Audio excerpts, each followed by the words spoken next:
Hello दोस्तों, नमस्कार। Welcome to this video. अपने इस चैनल के इस नए वीडियो में मैं प्रमोद पाल आप सभी का स्वागत करता हूं।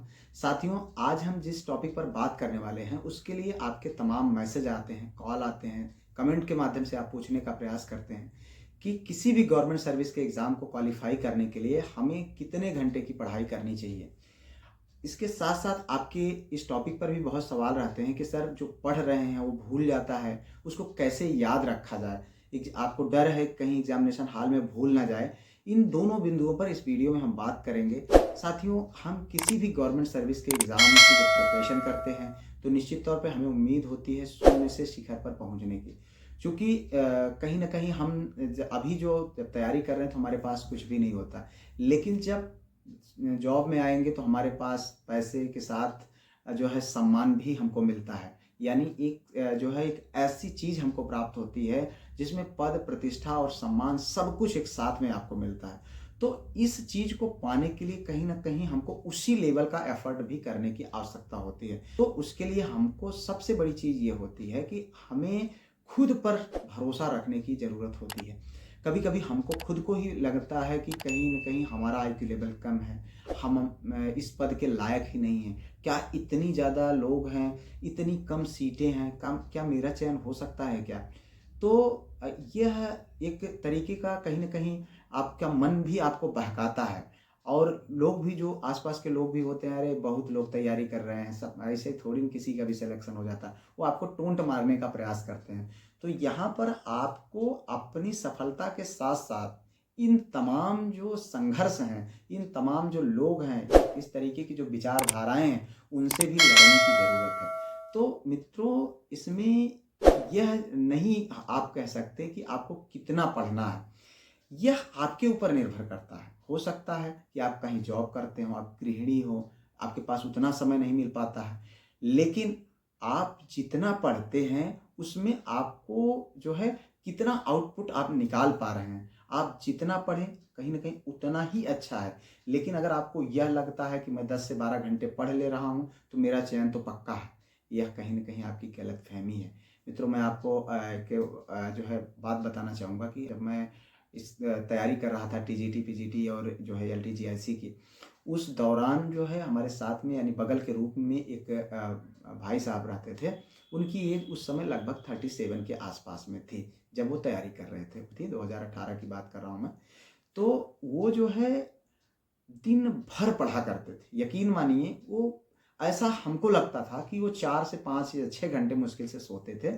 बाकी पूरा टाइम वो सिर्फ़ और सिर्फ़ खा रहे हैं, तो भी पढ़ रहे हैं, कि खाना बना रहे हैं, तो भी पढ़ रहे हैं। मतलब वो इतना पढ़ने का प्रयास करते थे, इतना पढ़ते थे, लोगों को दिखाने का भी प्रयास करते थे कि मैं कितना पढ़ता हूँ। जब मौका मिलता था तो बड़ा लंबा-लंबा डींग भी मारते थे कि मैं इतने घंटे पढ़ता हूँ, मैं 22 घंटे आज पढ़ा हूँ, मैं 16 घंटे पढ़ा हूँ, मैं 20 घंटे पढ़ा हूँ। इस तरीके की चीज़ें वो किया करते थे। लेकिन वास्तविकता ये थी, वो जो पढ़ते थे उनके दिमाग में घुसता ही नहीं था। चूँकि कहीं न कहीं अगर आप देखें, एक सीमा होती है हमारे दिमाग की।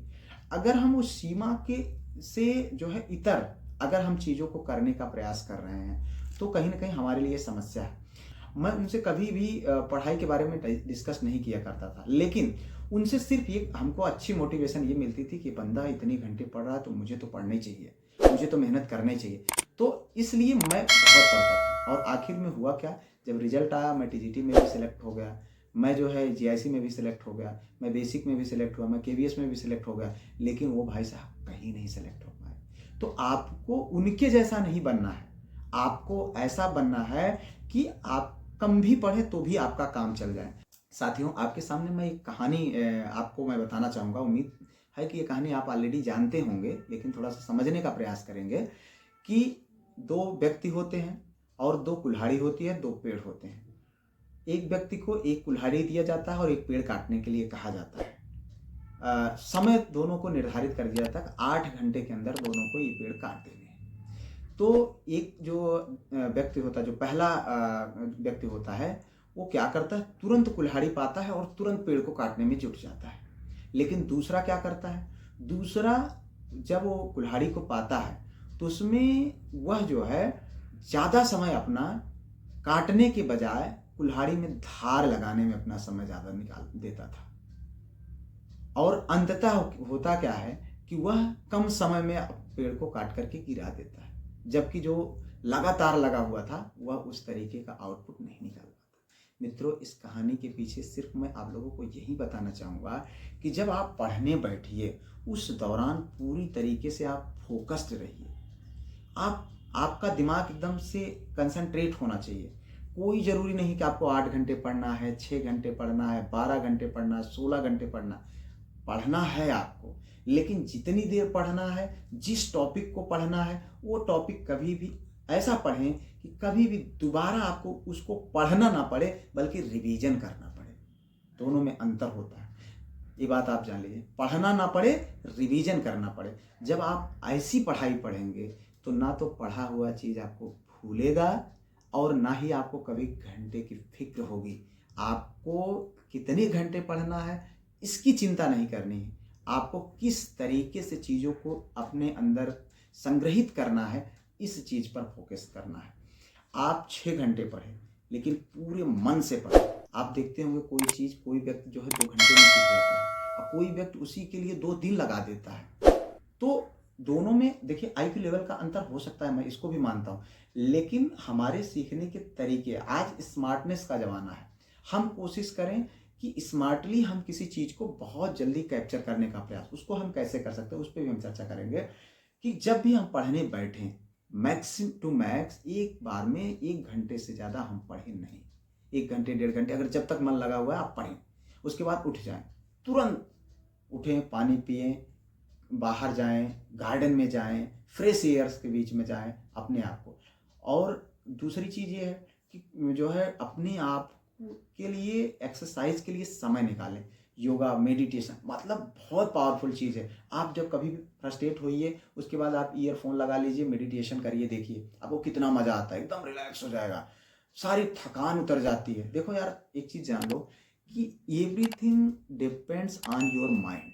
सब कुछ दिमाग का खेल है। अगर हमने अपने दिमाग को अपने बस में कर लिया, अपने कब्जे में करने का प्रयास, हालांकि संभव नहीं है, लेकिन कुछ हिस्सा, कुछ परसेंटेज अगर हम अपने कब्जे में कर ले गए, तो फिर हमको कभी भी मतलब किसी के आगे झुकना ही नहीं है यार।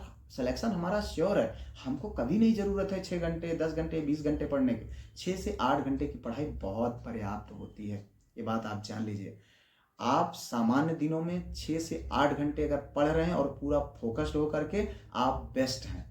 एग्ज़ाम नज़दीक आएगा, आप इस 6 को 12 घंटे में बदल सकते हैं, वो हो जाएगा, उतना आराम से कर लेंगे।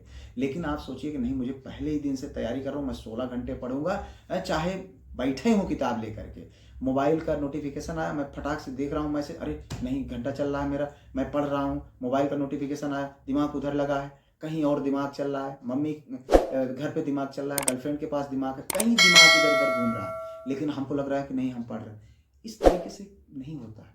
आप 1 घंटे पढ़ें, जितना पढ़ें फोकस्ड होकर, 2 घंटे पढ़ें फोकस्ड होकर के पढ़ें, 3 घंटे पढ़ें फोकस्ड होकर के पढ़ें। बिल्कुल नहीं मन कर रहा, टहलो, इंजॉय करो।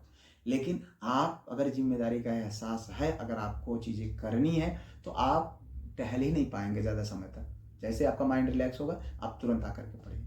देखिए, ऐसा नहीं है कि सुबह ही जो है मेडिटेशन होता है, शाम को भी मेडिटेशन करिए।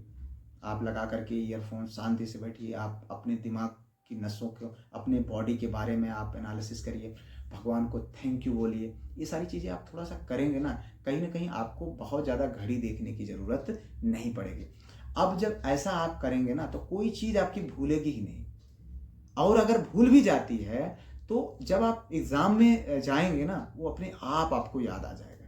ये बात आप जान लीजिए, अपने आप आपको याद आ जाएगा। क्योंकि ये अगर टीजीटी पीजीटी के एग्ज़ाम आप देने जा रहे हैं, तो एग्ज़ाम होता है ऑब्जेक्टिव में जब ऑप्शन आएंगे तो अपने आप याद हो जाएगा। चीज़ें ना भूलें, उसके एक समयांतराल हम उसको क्या करें, रिवीजन करते रहें। और दूसरी चीज़ ये है कि जैसे मान लीजिए आज हम कोई टॉपिक पढ़ रहे हैं, तो पिछला टॉपिक भूलना स्वाभाविक है यार, माइंड की एक कैपेसिटी होती है, वो उसके बाद वो चीज़ों को अगर नहीं भुलाएगा तो फिर नई चीज़ आएगी कहाँ से, भूलेगी, मतलब वो आपके सब कॉन्शियस माइंड में जाकर के फीड हो जाएगी। लेकिन जब आप उसको बीच बीच में याद कराते हैं, अरे नहीं भाई जागते रहो, तो आपके माइंड में बना रहेगा। नहीं तो धीरे धीरे ऐसे सबकॉन्शियस माइंड में गया और धीरे धीरे ऐसे निकल जाएगा। तो उसको क्या करना है, आपको याद करते रहना है, अरे नहीं भाई तेरी ज़रूरत है, तुम्हें रहना है, तो इस तरीके से चीज़ें अगर हम करेंगे तो ना तो हमें किसी घंटे को देखने की ज़रूरत है और ना ही हमको जो है चीज़ों को बार बार याद करने की ज़रूरत पड़ेगी। सिर्फ रिवीजन से हमारा काम चल जाएगा।